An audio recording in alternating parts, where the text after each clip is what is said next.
बड़ी बहू सुन रही हो ना, कुछ मेहमान आने वाले हैं तो उसके लिए तुम्हें थोड़ा सा पकवान बनाना है। और पकवान भी ऐसे ऐसे अच्छे अच्छे बनाना जैसे कि मेहमान खाते ही तुम मेरे बोले कि मेरी बहू तो बड़ी ही समझदार बहू है, वो बहुत ही अच्छा खाना बनाती है, अन्नपूर्णा है। ठीक है बहू, पहले पिछली बार बनाया था तुमने बहुत अच्छा बनाया था, तो सब लोग उंगली चाटते रह गए थे। तो और अब तो सावन भी स्टार्ट हो गए हैं, तो सावन शुरू होते ही अच्छे अच्छे पकवान बनाना शुरू कर दो, जिससे कि है ना मौसम बहुत ठंडा रहता है, बहुत अच्छे खाना खाने का मन भी करता है। और हाँ बहू, ध्यान रखना सभी लोगों के लिए, व्रत वालों के लिए अलग से रखना, क्योंकि आज सोमवार है और सोमवार के दिन सावन का पहला है। माँ जी तुम बिल्कुल भी परेशान ना हो, मैं बहुत ही स्वादिष्ट खाना बनाऊंगी, वो भी पहले की तरह। और मैं उन लोगों का भी ध्यान रखूंगी जिनका व्रत है। मुझे भी पता है आज सोमवार का व्रत है, आज सावन का पहला सोमवार है। माँ जी आप बिल्कुल भी चिंता न कीजिए, मैं आपकी नाक बिल्कुल नहीं कटने दूंगी। मैं बहुत समझदार हो गई हूँ अब पहले से भी। बड़ी बहू मुझे पता है बेटा, तू बिल्कुल खाना बिल्कुल बहुत अच्छा बनाएगी, मेरी नाक बिल्कुल भी नहीं कटने देगी, क्योंकि छोटी वाली तो कुछ भी काम नहीं करती है, उसको तो कुछ आता नहीं। माँ जी आज कम से कम बहुत सारे लोग हो जाएंगे, तो मैं अकेली थोड़ी परेशान हो जाऊंगी, तो आप देवरानी से बोल देना कि वो थोड़ी सी मेरे काम में मदद कर दे, जिससे कि मैं परेशान ना हूँ। और बहुत सारे बच्चे भी हैं। हाँ ठीक है बहू, मैं बोल दूंगी उसको, पर लेकिन महारानी मेरी बातों को सुन तो ले वो, पर मेरी बातों को इग्नोर ही कर देती है, कुछ समझ में ही नहीं आता, उसके तो पल्ले ही नहीं पड़ता। बड़ी आई वो शहरिया बहू, समझ में ही नहीं आता उसके गाँव की है कि शहर की है, कभी हिंदी बोलती है कभी अंग्रेजी बोलती है, उसकी बात तो मुझे पल्ले ही नहीं पड़ती बहू। सब घर घर का अलग मैटर रहता है, और वो पता नहीं कहाँ से आई है, ऐसी विदेशों से आई है कि गांव से आई है, उसकी तो वो ही जाने। तू समझ रही है ना बहू, तेरे ऊपर जिम्मेदारी है सब मेहमानों की, और तुझे ही देखना है खाने वाने का सब कुछ जो भी है, क्योंकि है ना अगर उसका ऊपर बोल दिया ना मैंने, वो कह दूंगी मैं उससे तेरी कुछ मदद कर दे, और लेकिन तू ध्यान रखना वो कुछ उल्टा सीधा ना कर दे तेरे काम के साथ। हाँ हाँ जी मम्मी जी, मुझे बिल्कुल याद है, मैं देवरानी जी को इस कामों से बिल्कुल दूर रखूंगी, मैं उनसे वही काम करवाऊंगी जो उनके लायक है, जो वो कर सकती हैं। मुझे पता है कि वो काम खराब कर देती है, और मैं आपकी नाक को बिल्कुल भी नहीं कटने दूंगी मेहमानों के आगे, आप बिल्कुल भी टेंशन ना लीजिए। मैं आपकी बड़ी बहू हूँ, मैं बहुत घर का ध्यान रखती हूँ। और माँ जी आप भी बिल्कुल टेंशन, आप जाके तैयार व्यार भी हो जाइए, क्योंकि मेहमान आ जाएंगे तो आपको देखना भी तो पड़ेगा ना, मुझे भी तो बहुत सारी तैयारी करनी है, तो मैं भी जाकर देखती हूँ कुछ ना कुछ कि क्या क्या बनाना है क्या क्या नहीं बनाना। और हाँ माँ जी मैं आपको एक बात याद दिला दूँ, ध्यान है शादी के बाद में नई नई आई थी मैं जब, तो आपने मुझसे कितना सारा काम करवाया था, लेकिन मुझे तब कुछ भी नहीं आता था, तो आपने ही तो मुझे सब कुछ सिखाया था ना उस टाइम पर। तो आप गुस्सा मत कीजिए, मैं तो आपको बता रही हूँ कि उस टाइम आपने मुझे बहुत। अरे बहू तू तो बिल्कुल मुझे सुनाने को बात कर रही है, ये भगवान ये देख।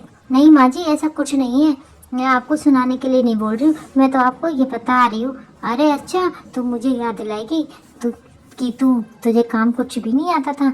अब देखो हे माँ हे भगवान, ये देखो बहू को कैसी अपनी देवरानी की तरह मेरे को सुनाई जा रही है। हैं वो छोटी तो छोटी, बड़ी बहू भी अब शुरू हो गई, मैंने तो खाना बनाने के लिए जो बोल दिया। नहीं माँ जी ऐसा कुछ नहीं है, अब मुझे काम करने में जोर नहीं आता है, क्योंकि पहले मुझे कुछ नहीं आता था, तो अब तो मेरे को सब कुछ आता है।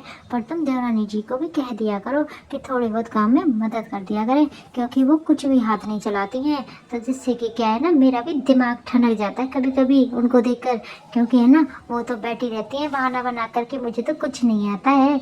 बट लेकिन आता तो सब कुछ है माँ जी सबको, कि सब बहाना बनाकर बैठना सभी जानते हैं। अरे हाँ बहू मैं बोल दूंगी उसको कि वो भी कम वक्त कुछ काम कर लिया करे। हाँ माँ जी बोल देना, थोड़ा प्यार से बोल देना, ठीक है ना माँ जी मैं जो कह रही हूँ। हाँ बहू समझ गई मैं, जो तुम मुझसे कहे। माँ एंड बिमला, तुम दोनों यहाँ पर क्या कर रही हो? कितनी देर हो चुकी है तुम लोगों को? यहाँ पे 2 घंटे से ज्यादा भी बीत चुके हैं, बट लेकिन तुम लोग तो यहाँ से हिल भी नहीं रहे हो। ऐसी क्या बातें हो रही हैं तुम दोनों के बीच में, सास बहू के बीच, जो कि कोई तीसरा भी आदमी नहीं है यहाँ पर? अरे बेटा तू चिंता मत कर, मैं कुछ ना कह रही तेरी बहू से, मैं तो उसे। अरे माँ मैंने सब कुछ सुन लिया है, आप लोग ये ना पुरानी बातें लेकर बैठ जाते हो। देवरानी ने काम नहीं किया, इसको पहले कुछ नहीं आता था, तो आप लोगों को कोई बात समझ में नहीं आती है क्या कि घर में गेस्ट आने वाले हैं और यहाँ पर आज के दिन यही बात लेके बैठना था क्या तुम सबको? कुछ काम धंधा नहीं है? जाओ बिमला जाकर कुछ काम कर लो। और माँ तुम भी अपने कुछ जाके काम देख लिया करो, यहाँ पे पंचायती लगा के बैठ जाती हो कुछ ना कुछ डेली बहुओं को सुनाने के लिए। और अपनी छोटी बहू को भी बोल देना कि अपनी बड़ी बहू की मदद कर दे, क्योंकि ये भी अकेली कहाँ तक काम करेगी, क्योंकि अकेली पड़ जाती है सारे काम करने के लिए, इसके लिए कोई भी मदद के लिए तैयार नहीं होता है, वो तो महारानी बैठी रहती है। ठीक है बेटा, अब मैं इस बात का बिल्कुल ध्यान रखूंगी, तू बिल्कुल टेंशन मत ले। ठीक है बहू बेटा, मैं भी तेरे से अब कुछ भी नहीं कहूँगी। तेरी जैसा इच्छा है वैसे तू कर सकती है, क्योंकि मेरी बस की नहीं है काम करने की, इसीलिए मैं तुझे बोल देती थी।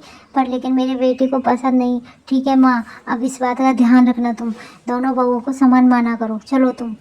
अरे भगवान, दोनों माँ बेटे में तो लड़ाई झगड़े हो गए, अब क्या करूँ मेरी वजह से।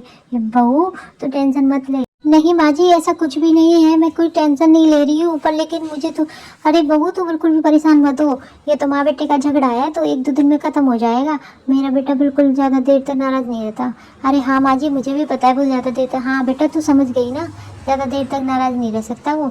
तो तू खुश रह, क्योंकि तेरे लिए। हाँ माँ ठीक है।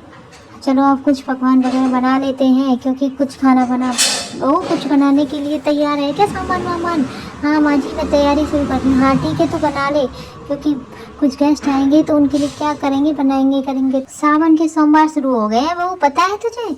यहाँ पर सभी लोग व्रत करते हैं सोमवार के, 4 सोमवार व्रत रखते हैं। लेकिन माँ जी, मैं व्रत नहीं कर पाऊंगी क्योंकि मेरी तबीयत सही नहीं है। ठीक है बेटा, तू रहने देना, हम लोग व्रत कर लेंगे, ऐसी कोई बात नहीं है, ज़रूरी नहीं है जब तबीयत खराब है तो व्रत ही रखना ज़रूरी है। हाँ माँ जी, आप कितनी अच्छी हो। हाँ बेटा ठीक है, मैं बोल दूंगी तेरी छोटी देवरानी बहू को, क्योंकि जैसे बहू व्रत रख ले, तेरी देवरानी जो है कुछ तो रख लेगी वो व्रत तो। हाँ माँ जी, आप देख लेना, अगर वो रखे तो रख ले। बहू अब तुम जाओ जल्दी से और जाकर तैयार हो जाओ, मेहमान आने ही वाले हैं, क्योंकि बहुत देर हो चुकी है। ठीक है माँ जी, मैं भी जाती हूँ और तैयार हो जाती हूँ अच्छे से। अरे वाह कमला बहू, बहन आज तो आप अपनी बहू को भी साथ लेकर आई हो। हाँ बहन, आज बहू का तो बहुत ही मन था कि मैं भी चलूंगी भजन वगैरह सुनने में, तो मैं उसको ले आई। अच्छा किया ये तो तूने। हाँ माँ जी, मुझे भी आप सब लोगों से मिलने की बहुत इच्छा हो रही थी, तो मुझे भी भजन वगैरह आते हैं तो मैं इसीलिए आ गई। तो मुझे भी सुनना बहुत पसंद है ये सब चीज़। बहू रानी फिर हो जाए, सुना दो फिर एक सुंदर सा भजन। सावन चल रहे हैं जो कि भोले बाबा के सुंदर सुंदर भजन आते हैं। हाँ तो सभी मैंने शंकर भगवान की जय। भोले बाबा छुपे पाथर में, गौर शंकर पड़े जाकर में। भोले बाबा छुपे पाथर में, गौर मैया पड़ी जाकर में। कभी पर्वत गई कभी महल हो गए, कभी पर्वत गई कहीं महल हो गई, मिले न भोले बाबा, गौर मैया पड़ी जाकर में। भोले बाबा छुपे पत्थर में, गौर मैया पड़ी जाकर में। कभी काशी गई कभी हरिद्वार गई, कभी काशी गई कभी हरिद्वार गई, भोले बाबा मिले कहीं ना डगर में, मैया पड़ गई बड़ी जाकर में।